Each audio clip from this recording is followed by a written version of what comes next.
गुरुर्ब्रह्मा गुरुर्विष्णु गुरुर्देवो महेश्वरा गुरुर्साक्षात् परब्रह्म तस्मै श्री गुरुवे नमः। श्री आदि गुरुवे नमः, युगादि गुरुवे नमः, सद्गुरुवे नमः, श्री गुरुदेवे नमः। ओम श्री गुरुवे नमः। गुड आफ्टरनून फ्रेंड्स, आज हम आपके साथ एक शॉर्ट स्टोरी शेयर करने जा रहे हैं। इसका नाम है परख। ये स्टोरी नंबर 89 है। ये एक काल्पनिक कहानी है। इसका किसी व्यक्ति विशेष के साथ कोई संबंध नहीं है। हमें कहानी शुरू करने की आज्ञा दीजिए। एक बार गुरुजी के पास सिद्धार्थ कहता है और कहता है, गुरुजी मैं बहुत ज़्यादा कंफ्यूज हूँ। गुरुजी बोलते हैं कि तुम संसारिक व्यक्ति कंफ्यूज होते हो तभी गुरु या भगवान के दर पे आते हो, क्या बात है? कहता गुरुजी ऐसे आपकी कृपा से फैक्ट्री लगाई थी, फैक्ट्री का काम आपकी कृपा से बहुत चल पड़ा है और अब ऐसे है कि भी मेरे पास जो जनरल मैनेजर थे वो बूढ़े हो गए हैं। उनकी जगह पे मेरे को है 3 व्यक्ति हैं मैनेजर और हैं, जिनको वो तीनों को तीनों जो मेरा जो डिपार्टमेंट है पर्सनल डिपार्टमेंट, उनके अकॉर्डिंगली उनकी क्वालिफ़िकेशन, उनका एक्सपीरियंस, एज ग्रुप सब कुछ सेम है। तीनों में से मैं किसको जनरल मैनेजर बनाऊं, मेरे को नहीं समझ आती। उनकी एकेडमिकली जो क्वालिफ़िकेशन है वो भी, उनका परफॉर्मेंस, उनकी रिजल्ट ओरिएंटेड है, टीम हैंडलिंग बड़ी अच्छी करते हैं। तो ये तीनों में से ये मैं किनको करूं? ये तीनों हैं शर्मा जी, वर्मा जी और धर्मा जी। तो यहाँ पे गुरुजी बोलते हैं कि देखो तुम सांसारिक प्राणी हो, एकदम फैसले पे नहीं आते, हमेशा विवेक से काम लेना चाहिए। ये जो उनका जो है परफॉर्मेंस एनालिसिस शीट है, ये उनका क्वांटिटेटिव जो है एनालिसिस है। हर बंदे का क्वांटिटेटिव एनालिसिस नहीं करते, उसका क्वालिटेटिव एनालिसिस करना चाहिए, वो ज़्यादा वैल्यूएबल होता है। कहता जी मैं समझा नहीं। गुरुजी कहते हैं देखो तुम कलयुग के प्राणी हो और शताब्दी एक्सप्रेस में और जहाज में भागने वाले हो। पहले शांति से सुनो, मैं तुम्हें एक स्टोरी सुनाता हूँ और उसके बाद तुम्हें नहीं समझ आएगी तो हम इसका समाधान कर लेंगे। तो यहाँ पे सिद्धार्थ कहता है गुरुजी आप सीधी नहीं बात बताओगे? कहते हैं नहीं बेटा, ये एक नियम है, शास्त्रीय नियम है, सीधी बात नहीं समझाई जाती। कहते हैं हाँ जी चलो ठीक है जी। तो कहते हैं सुनो, एक बार की बात है, एक राजा थे। राजा जो थे उनका नाम था देव वर्मा। देव वर्मा जी का एक बहुत ही बड़ा जो राज्य था और वो बहुत नेक राजा थे। और उनके वहाँ पर उनका भी एक सेनापति था, मुख्य सेनापति था, वो था भीमदेव। भीमदेव जो था वो बूढ़ा हो गया था और यहाँ पे जो राजा देव वर्मा के पास ये था कि उनकी जगह पे सेनापति किनको बनाए। उनके पास 3 उप सेनापति थे। एक का नाम था सोमदेव, दूसरे का नाम था बुधदेव और तीसरे का नाम था मंगलदेव। तो उन्होंने अपना मंत्रिमंडल बुलाते हैं और वहाँ पे बैठ के वो डिस्कस करते हैं कि अगर जो है भीमदेव की जगह पे इन तीनों में से किसको मुख्य सेनापति बनाया जाए।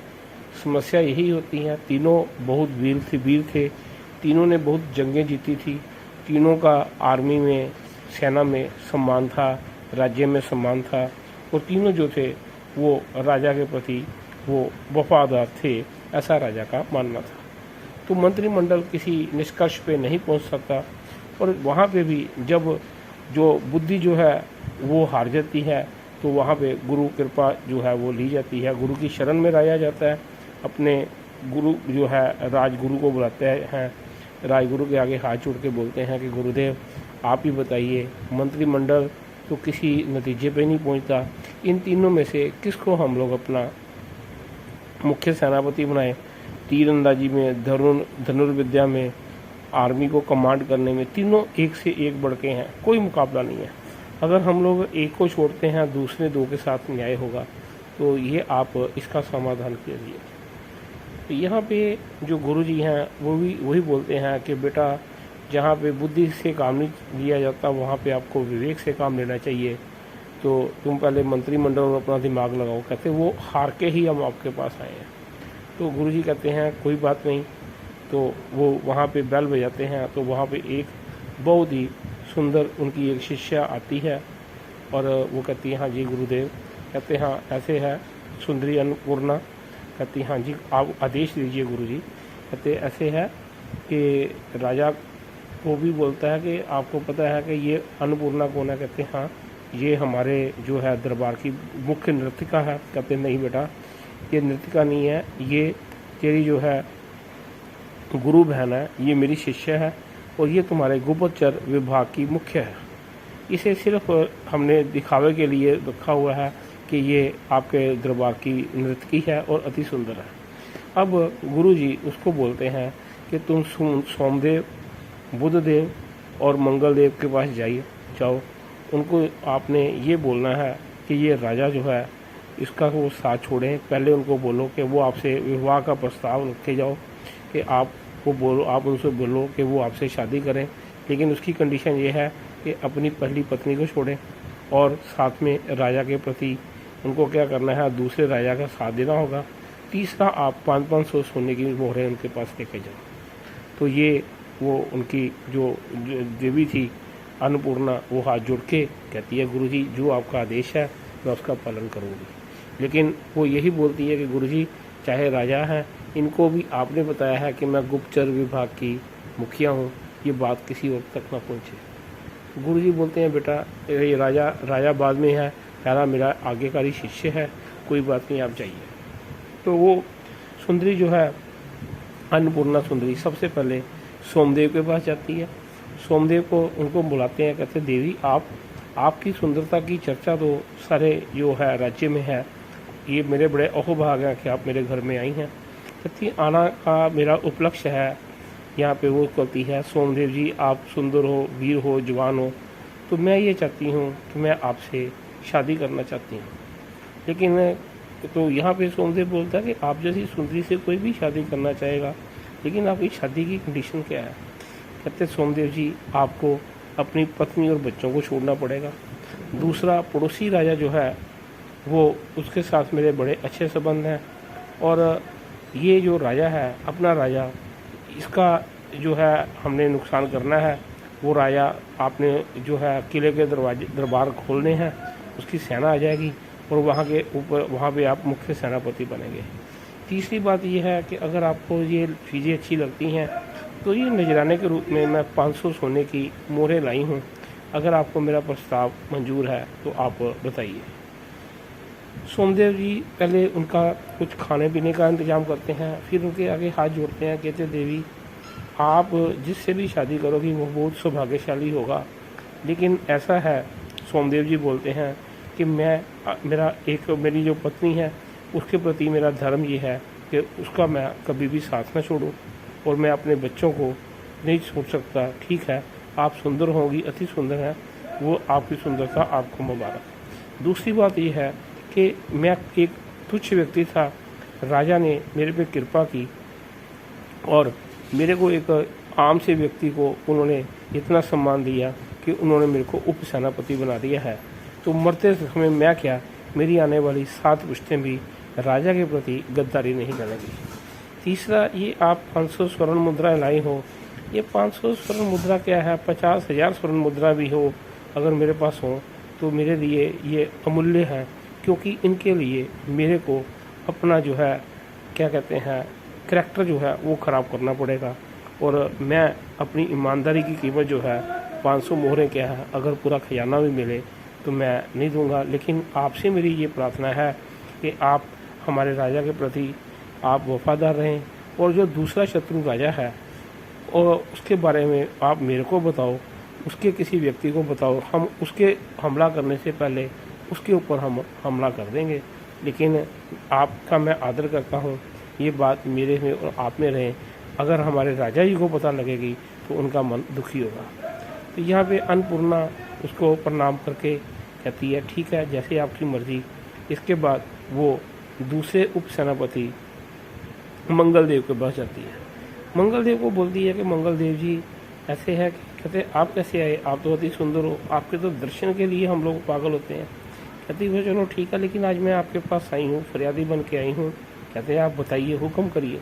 कहते हैं हुक्म नहीं है, बस यही है कि आप मेरे को जानते हो। कहते हैं हाँ आप राज दरबार की नर्तकी हैं, बहुत सुंदर हैं, आपकी सुंदरता के चर्चे हैं और आपको तो देखने के लिए लोग तरसते हैं, तो मेरा तो बड़ा सौभाग्य है कि आप मेरे घर में आए हो।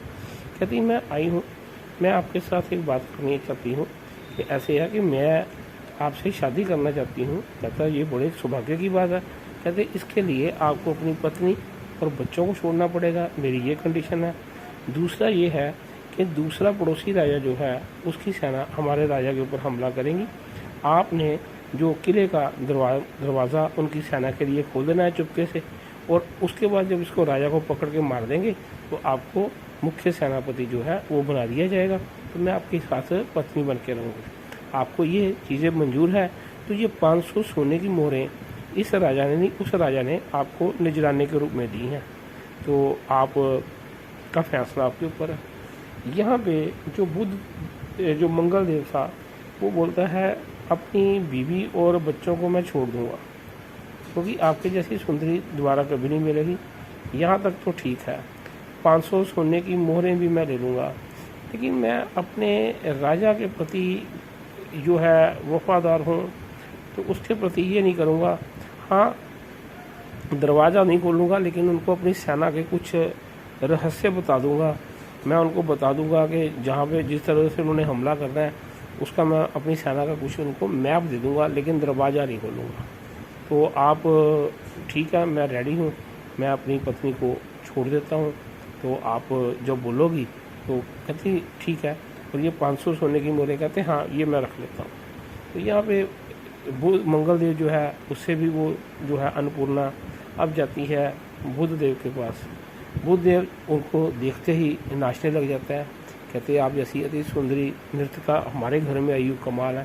कहती मैं तो आपसे शादी करना चाहती हूँ, अगर आप अपनी बीवी और अपने बच्चों को छोड़ दोगे और राजा के प्रति आपको थोड़ा सा इस दूसरे राजा का साथ दोगे तो ये 500 सोने की मोहरें हैं। उसने कहा देखो ऐसे है, बीवी जो है उसको तो नहीं मैं छोड़ सकता, लेकिन ऐसे है आप भी मेरी बीवी बन के रहो, ऐसे हो सकता है। 500 मोहरें सोने की हाँ मुझे चाहिए, 500 नहीं, अगर 1000 मोहर दो फिर बात बनेगी। उस राजा का साथ भी मैं दे दूँगा, लेकिन उसके लिए उसे मुख्य सेनापति मेरे को वो बना ही देगा, वो ठीक है। मेरी और भी कुछ डिमांड है, वो अगर वो मेरे को जो खजाना लुटेगा यहाँ का राजा का आधा खजाना भी मेरे को दे तो मैं मान जाता हूँ। तो वो उसको 500 सोने की मोहरें देके तो अन्नपूर्णा देवी गुरुजी के पास आती है, राजा को सारी बात बताई जाती है। तो राजा के सामने जो उसके गुरुजी बोलते हैं कि देखो राजन, ऐसा है कि यहाँ पे जो तुम्हारी जो सेना है, सेना में ये तीनों व्यक्ति जो हैं इनमें हमें लगता है कि सोमदेव योग्य पात्र है, क्योंकि वो वीर होने के साथ साथ ईमानदार भी है। जो व्यक्ति अपनी पत्नी के प्रति वो अगर वो ईमानदार है तो वो राजा के प्रति भी ईमानदार रहेगा। वो सुंदर स्त्री को देख के विचलित नहीं हुआ। तो हमारे हिसाब से तुम्हें क्या करना चाहिए, सोमदेव को मुख्य सेनापति बनाना चाहिए। और कहता है इन दोनों को अंदर कर दे। कहते नहीं, ये चाहे बेईमान है, चाहे ये गद्दार है, चाहे ये किसी पर स्त्री के पीछे जो है पागल हो जाते हैं, लेकिन इन्हें आप ऐसे करो जंगलों में पहाड़ों पे लगा दो, क्योंकि इनका लेवल ये है, इन्हें कभी भी आप अपने पास ना रखो, ये और तरीके के बंदे हैं। लेकिन इन मूर्खों की भी आपकी टीम को ज़रूरत होती है। सेना में घोड़े भी चाहिए, गधे भी चाहिए, खच्चर भी चाहिए। तो ये लोग खच्चर और गधे किस्म के हैं। लेकिन हमेशा याद रखें, बेईमान और गद्दार स्टफ से राजा को एक डिस्टेंस बना के रखना चाहिए। राजा कहता है कि मेरा मन नहीं मानता, ये तो बुध देव और मंगल देव मेरी बड़ी चापलूसी करते थे। राजा को उसके गुरु बोलते हैं बेटा, अक्सर चापलूस और चमचागिरी वाले लोग जो होते हैं यही व्यक्ति का नुकसान करते हैं। जो भुट्टो थे पाकिस्तान के, उनको जो है उनका जिया-उल हक उनकी बहुत चमचागिरी करता था, और वही जिया-उल हक था जिसने बाद में भुट्टो को टांगा था। तो इस चीज़ को हमें समझना चाहिए। अब गुरुजी आते हैं सुसिद्धार्थ को, कहते हैं कि बेटा सुसिद्धार्थ, ये जो तेरे तीनों शर्मा जी, वर्मा जी और धर्मा जी है, इनके हम घर जाएंगे तो हम परख रखेंगे। कहते घर जाने का क्या फ़ायदा गुरुजी? कहते बस फिर फ़ायदा नहीं है, अपना दिमाग यूज़ करना, मेरे पास लाओ। कहते गुरुजी क्षमा। तो सबसे पहले वो शर्मा के घर में जाते हैं। शर्मा जो है वो अपने 3 भाइयों के साथ, अपने माता पिता के साथ जॉइंट फैमिली में रहता है, बड़े प्यार प्रेम के साथ वो घर में रह रहे होते हैं। ये वहाँ पे जाके खाना खाते हैं। बातचीत से उनके माता पिता वो यही बोलते हैं कि जो ये शर्मा है ये हमारा बड़ा आज्ञाकारी है, ये भाइयों के साथ बड़ा प्रेम से रहता है, भाइयों को वो बच्चों को अपने बच्चे समझता है। तो ये वो उसको बड़ा आशीर्वाद भी देते हैं, कहते ये आपके प्रति भी बड़ा ईमानदार है, अपना पाठ पूजा करने वाला है।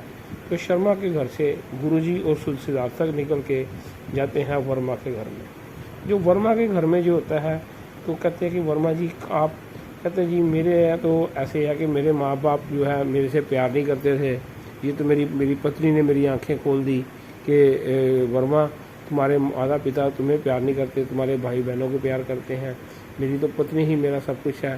तो मैंने अपने माता पिता को छोड़ दिया और मैं अब अपने इसके पास रहता हूँ और अपने बच्चों के साथ रहता हूँ और अपना आपकी फैक्ट्री में अपना काम करता हूँ, बस मेरा यही काम है। और वो उसके घर का अतिथि सत्कार होता है। वो कहती है ऐसी है कि थोड़ा मेरी पत्नी खाना बनाने में थोड़ी नालायक है, कामचोर है, तो मैं बाज़ार से आपके लिए मंगवा देता हूँ। तो वो जैसे भी अनमने ढंग से उसकी हॉस्पिटलिटी देखते हैं तो गुरुजी और सिद्धार्थक उसके घर से चले जाते हैं। अब धर्मा के घर में जाते हैं। धर्मा जो है उसका फैक्ट्री में बड़ा जो है बोल बोला होता है कि यह बड़ा गुस्से वाला होता है। जब उसके घर में जाते हैं कहते हैं ये किसका घर है, कहते हैं ये धर्मा जी का घर नहीं है, उसके ससुराल का घर है, धर्मा जी घर जुआई बने हुए हैं। कहते हैं इसके माता पिता, कहता है धर्मा ने अपने माता पिता को और भाई बहनों को छोड़ दिया है, वो अपनी पत्नी के साथ यहाँ पे रहते हैं और अपनी पत्नी के बिना पूछे बिना नहीं चलते। चाहे उनका आपकी फैक्ट्री में 500 वर्कर से वो डांट डपट के रखते हैं, लेकिन पत्नी के वो भगत हैं, पत्नी से पूछे बिना वो कोई काम नहीं करते।